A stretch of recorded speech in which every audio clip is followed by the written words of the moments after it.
The story begins with the narrator sitting in a beautiful meadow one hot day, near a small brook.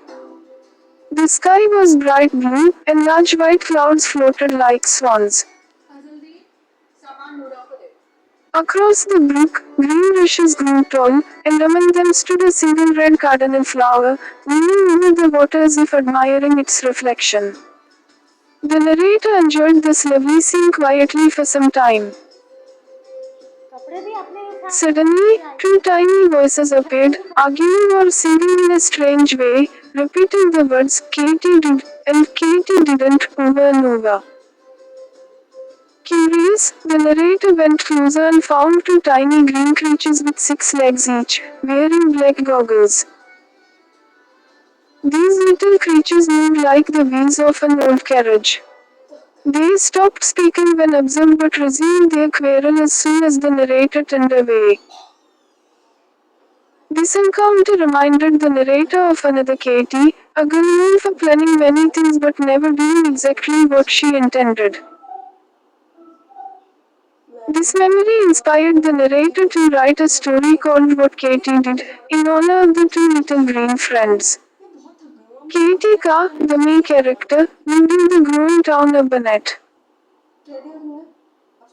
Her house stood on the edge of town, a large square building painted white with green blinds and a front porch covered in roses and clematis. Around the house were locust trees, an orchard, barns, wood piles, an ice house, a kitchen garden, and a pasture with cows and butternut trees. Katie's family had six children, four girls and two boys. Katie, the eldest, was 12 years old, and little Phil, the youngest, was 4. The children had no mother, she had passed away when Phil was a baby. They remembered her only as a sweet memory, and their father, Drive. Ka, was kind but busy taking care of sick people. In place of their mother, Aunt Izzy, Drive, Ka's sister, came to care for the children. Aunt Izzy was small, sharp-faced, neat, and very particular. She tried to be kind but struggled to understand the children because they were lively and full of energy, unlike her own childhood, which had been gentle and orderly.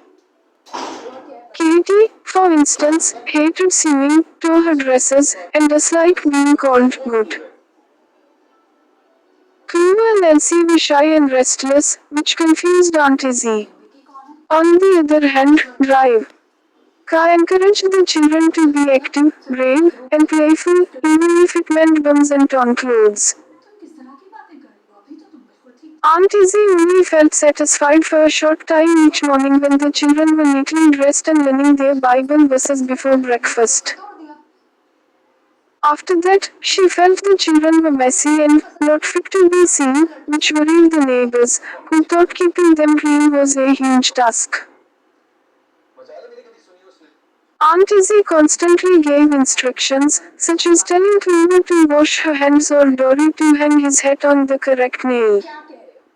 The children listened but didn't really love her as they did not feel close to her. The narrator introduces the Ka children by describing a day when 5 of them sat on the roof of the ice house, their favorite place for climbing and sliding. Clover, the second eldest, was a sweet, fair girl with blue eyes that seemed ready to cry, yet she was clever and funny in her quiet way. She loved everyone, especially Katy, whom she admired as the wisest person she knew. Phil, the youngest, sat next to Clover and was held safely by her. Elsie, a quiet, thin girl of 8, often felt left out.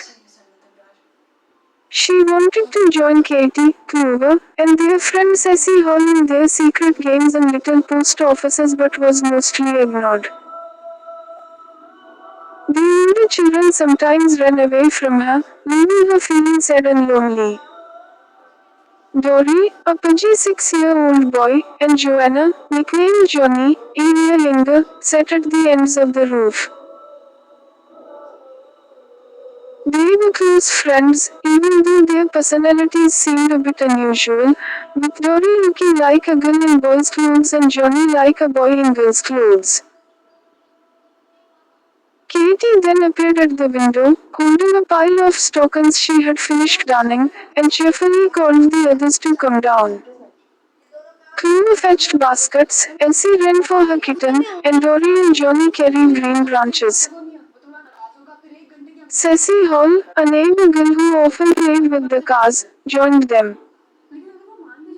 Ceci was neat, modest, and tidy, very different from the careless Katy, whose hair was tangled and dresses often caught on nails.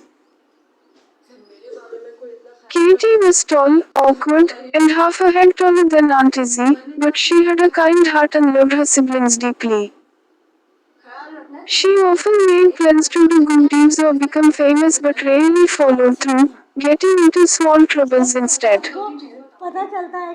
Katie spent her time studying, sewing reluctantly, and dreaming of her future. She imagined that her appearance would change as she grew older, her black eyes would turn blue, her nose would become straight, and her mouth would turn into a pretty rosy shape. Meanwhile, she envied women with beautiful hair on posters but focused on her many imaginative plans, often forgetting lessons or chores in the process. Katie's mind was full of creativity, ambition, and a desire to be helpful and heroic, though her actions didn't always match her intentions. In short, the story introduces Katie Carr and her lively family, their playful adventures, relationships, and personalities. Katie is imaginative, kind-hearted, and tall, Cleo is clever and sweet, Elsie is lonely and curious, Dory and Johnny are playful and fun, and Aunt Izzy is strict and orderly. The story shows the children's daily lives, their playful mischiefs, their struggles with discipline, and Katie's dreams, setting the stage for the adventures that follow in what Katie did.